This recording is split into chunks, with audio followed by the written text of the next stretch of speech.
Há uma profecia bíblica milenar que se cumpriu com uma precisão impressionante. E o próximo e último evento dessa profecia está prestes a se cumprir.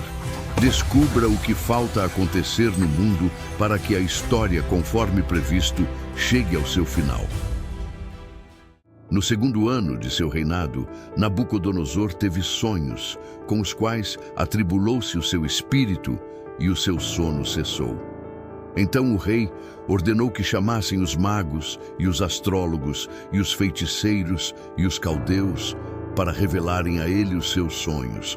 Então eles vieram e se puseram perante o rei. Disse-lhes o rei: eu tive um sonho, e o meu espírito atribulou-se para entender este sonho. Então falaram os caldeus ao rei em aramaico: ó rei, vive para sempre. Diz a teus servos o sonho, e nós mostraremos a interpretação. O rei respondeu e disse aos caldeus: o assunto se foi de mim. Se vós não me fizerdes saber o sonho, com a sua interpretação sereis cortados em pedaços, e as vossas casas serão feitas um monturo. Mas se revelardes o sonho e a sua interpretação, recebereis presentes e recompensas e grande honra. Portanto, revelai-me o sonho e a sua interpretação. Eles responderam novamente e disseram: que o rei conte aos seus servos o sonho, e nós revelaremos a sua interpretação.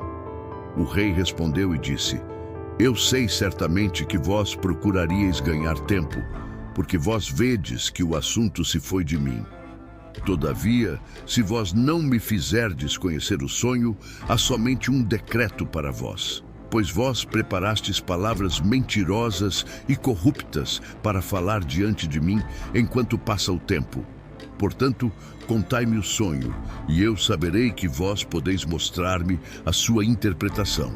Os caldeus responderam perante o rei e disseram: não existe um homem sobre a terra que possa revelar o assunto do rei. Portanto, não há nenhum rei, senhor ou governante que tenha pedido tais coisas a qualquer mago, ou astrólogo, ou caldeu. E é uma coisa rara o que o rei pede, e não há nenhum outro que possa mostrá-lo perante o rei, exceto os deuses, cuja morada não é com os homens. Por causa disso, o rei ficou irado e muito furioso, e ordenou a destruição de todos os homens sábios de Babilônia. E eles procuraram Daniel e os seus companheiros para os matarem, juntamente com todos os sábios. Então Daniel respondeu com conselho e sabedoria a Arioque, o capitão da guarda do rei, que havia saído para matar os homens sábios de Babilônia. Por que o decreto do rei é tão precipitado? Arioque então fez o assunto conhecido a Daniel. Daniel solicitou que o rei lhe desse tempo para que ele lhe revelasse a interpretação. A solicitação de Daniel diferia do pedido dos caldeus. Os sábios pediram que o rei lhes contasse o sonho. Daniel pediu apenas tempo e assegurou ao rei que a interpretação seria dada. Daniel foi para sua casa e uniu-se a seus companheiros para que juntos pedissem misericórdia ao Deus do céu sobre este mistério, para que Daniel e seus companheiros não perecessem juntamente com o restante dos homens sábios de Babilônia. Então o mistério foi revelado a Daniel em uma visão noturna. No outro dia, Daniel foi a Arioque e disse-lhe: não destruas os homens sábios de Babilônia. Apresente-me perante o rei, e eu revelarei ao rei a interpretação. Então Arioque trouxe Daniel perante o rei apressadamente, e desta forma lhe disse: eu encontrei um homem dos cativos de Judá que fará conhecida ao rei a interpretação. O rei respondeu e disse a Daniel: tu és capaz de dar-me a conhecer o sonho que vi e a sua interpretação? Daniel respondeu e disse: o mistério que o rei exigiu não podem os homens sábios mostrar ao rei. Porém, há um Deus no céu que revela mistérios e dá a conhecer ao rei Nabucodonosor o que acontecerá nos últimos dias. O teu sonho e as visões são estas. Estando tu, ó rei, no teu leito, surgiram-te pensamentos a respeito do que há de ser depois disto.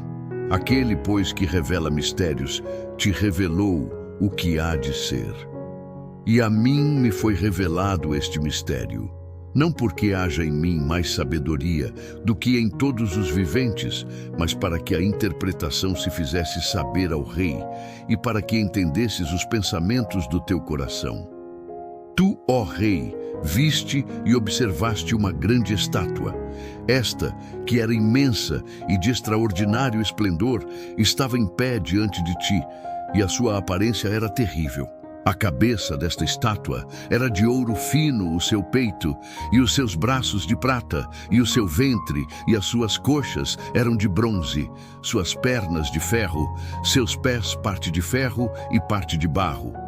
Tu viste até que uma pedra foi cortada sem mãos, a qual golpeou a estátua sobre os pés, que eram de ferro e barro, e os quebrou em pedaços. Então foi juntamente esmiuçado o ferro, o barro, o bronze, a prata e o ouro, os quais se fizeram como a palha das eiras do verão.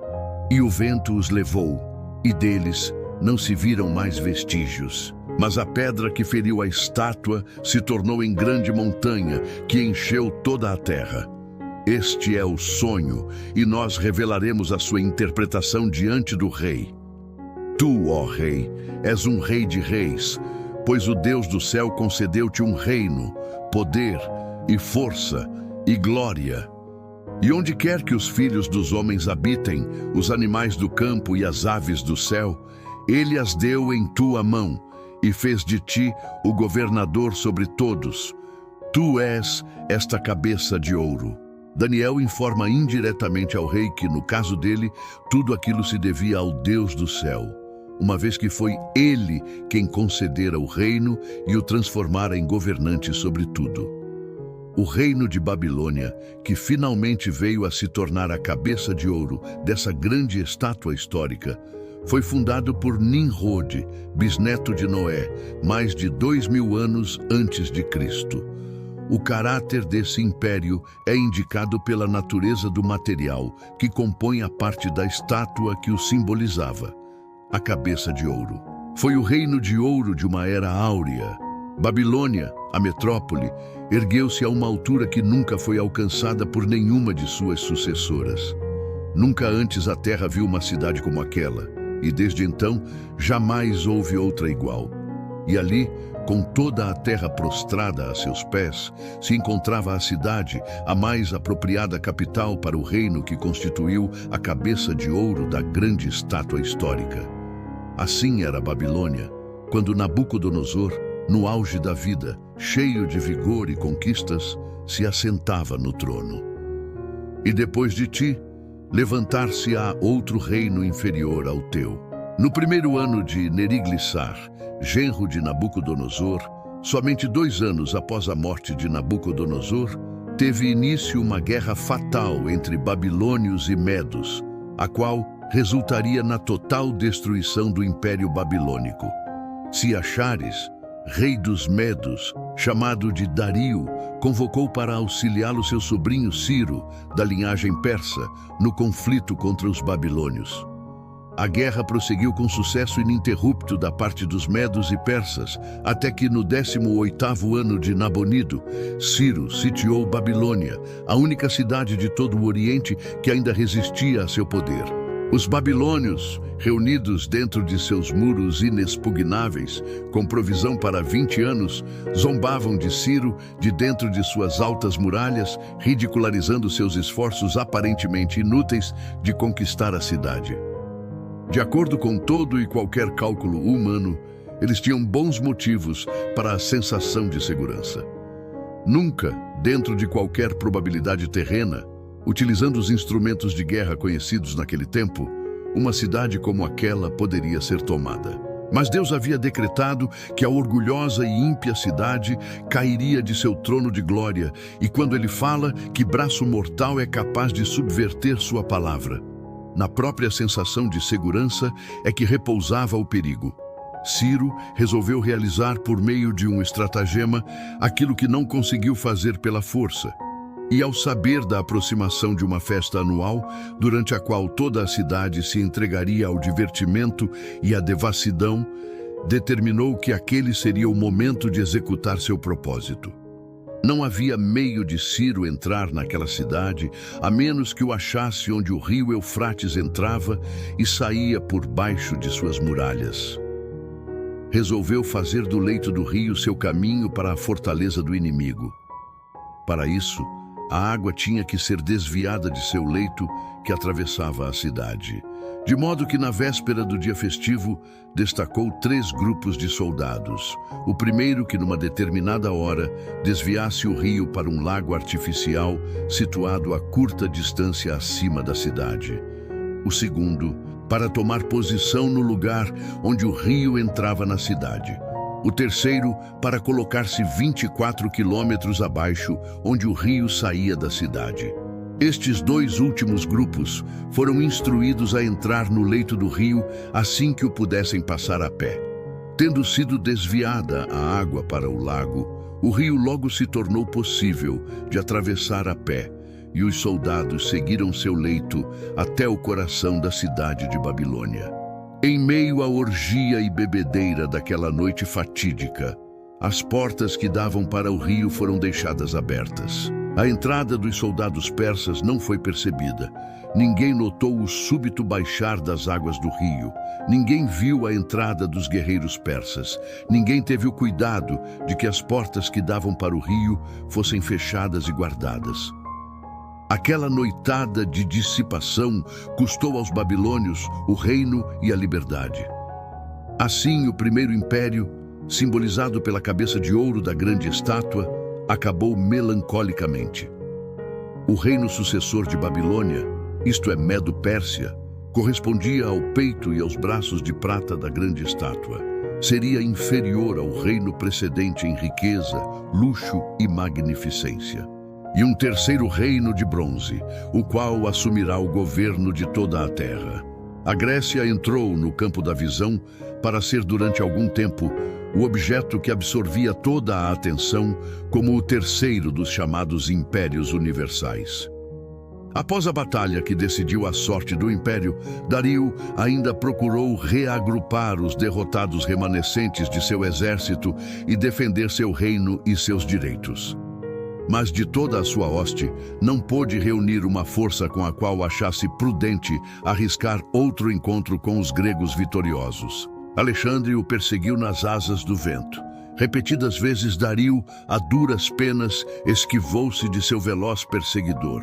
Finalmente 3 traidores, Besso, Nabarzanes e Barsaentes, tomaram o infeliz príncipe, o encerraram num carro e fugiram com ele como prisioneiro para Bactria. Após vários dias de marcha apressada, Alexandre alcançou os traidores.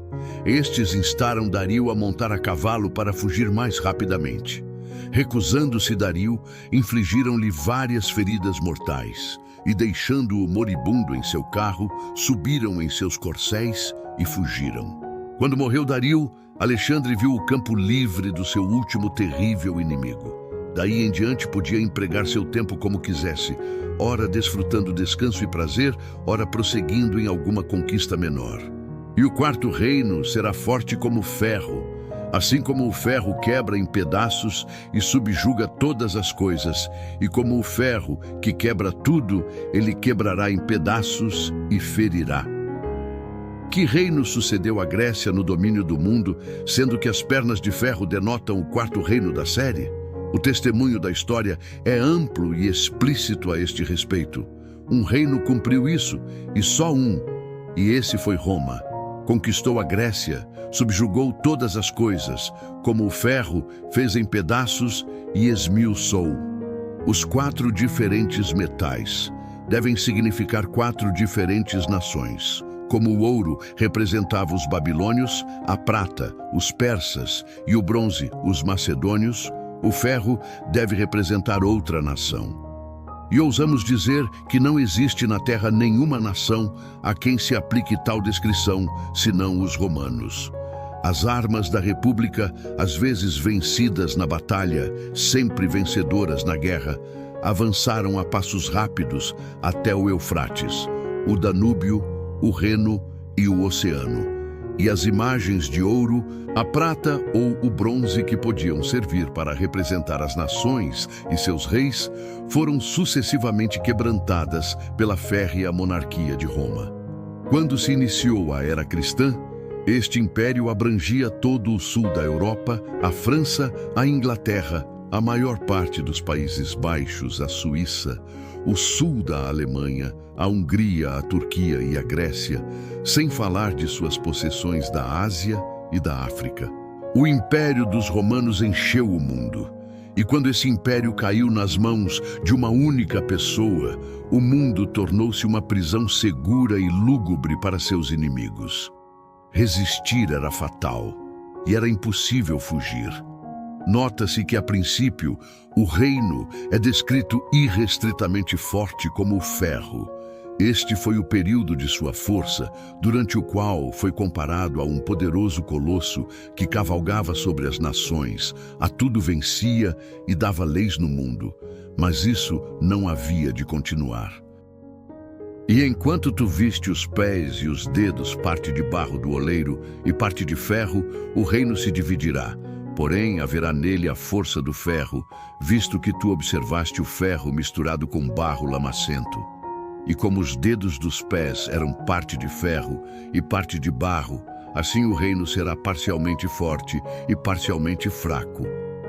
A fragilidade simbolizada pelo barro era tanto dos pés como dos dedos dos pés. Roma, antes de sua divisão em 10 reinos, perdeu aquele vigor férreo que possuía em grau superlativo durante os primeiros séculos de sua carreira. A devassidão e degeneração, destruidora de nações, tanto como de indivíduos, começou a corroer e enfraquecer seus músculos de ferro, e assim preparou o caminho para sua desintegração em 10 reinos.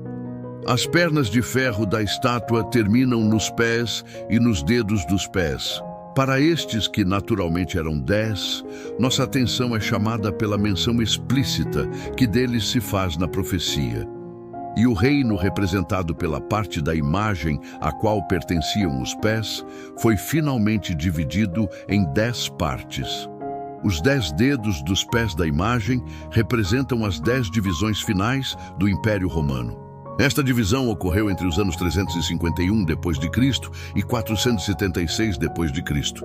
Este período de dissolução abrangeu 125 anos, desde a metade do quarto século até o último quarto do quinto. As 10 nações que mais atuaram na fragmentação do Império Romano e que em alguma fase de sua história ocuparam as respectivas partes da território romano como reinos separados e independentes, podem ser enumeradas como segue: hunos, ostrogodos, visigodos, francos, vândalos, suevos, burgúndios, érulos, anglo-saxões e lombardos. A relação existente entre esses povos e algumas das nações modernas da Europa podem ser vistas nos nomes como Inglaterra, Borgonha, Lombardia, França, etc. Quanto ao que viste do ferro misturado com barro lamacento, misturar-se-ão mediante casamento, mas não se ligarão um ao outro, assim como o ferro não se mistura com o barro. Com Roma caiu o último dos impérios universais.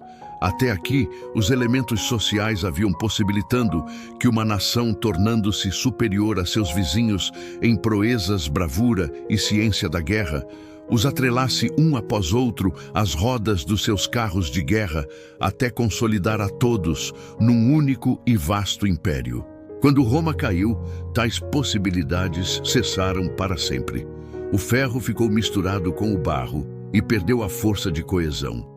Nenhum homem ou combinação de homens podem novamente consolidar os fragmentos.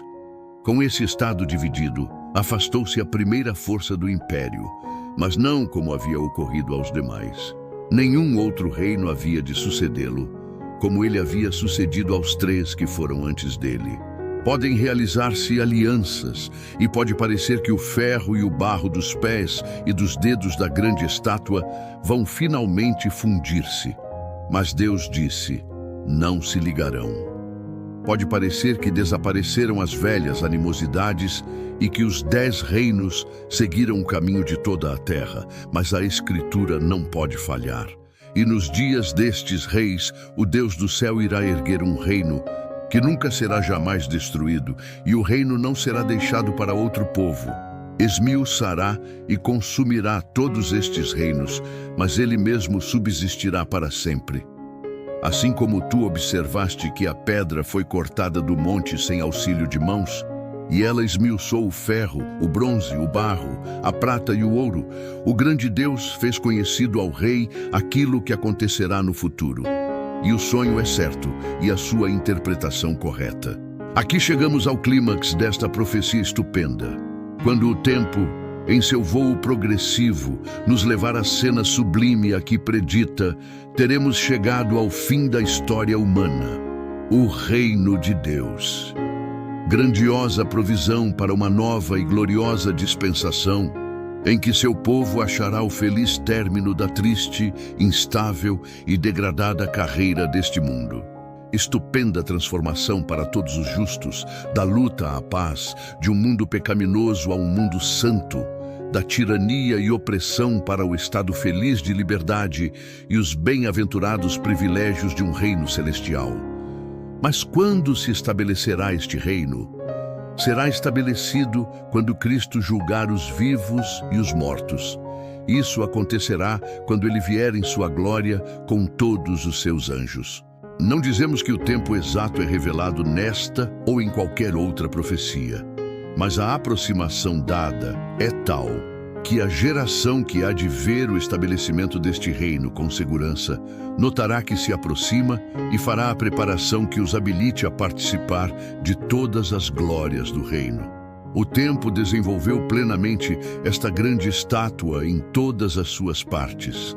Representa com a maior exatidão os importantes acontecimentos políticos que estava destinada a simbolizar. Está completa e de pé. Assim tem estado por mais de 14 séculos.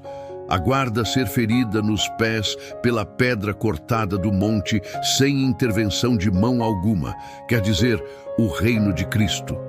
No tocante a esta profecia, o próximo acontecimento é o estabelecimento do reino eterno de Deus. Outras profecias e inumeráveis sinais inequivocamente mostram que a vinda de Cristo está bem próxima. O reino vindouro, este deve ser o tema dominante na geração atual. Você está pronto para o reino? Voltamos a perguntar. Estão preparados? Vocês são amigos de Cristo, o Rei vindouro? Apreciam seu caráter? Estão procurando andar humildemente em suas pisadas e obedecer aos seus ensinos? Felizes aqueles a quem o legítimo soberano, Rei totalmente vencedor, possa dizer afinal: vinde, benditos de meu Pai, entrai na posse do reino que vos está preparado desde a fundação do mundo. Mateus 25:34.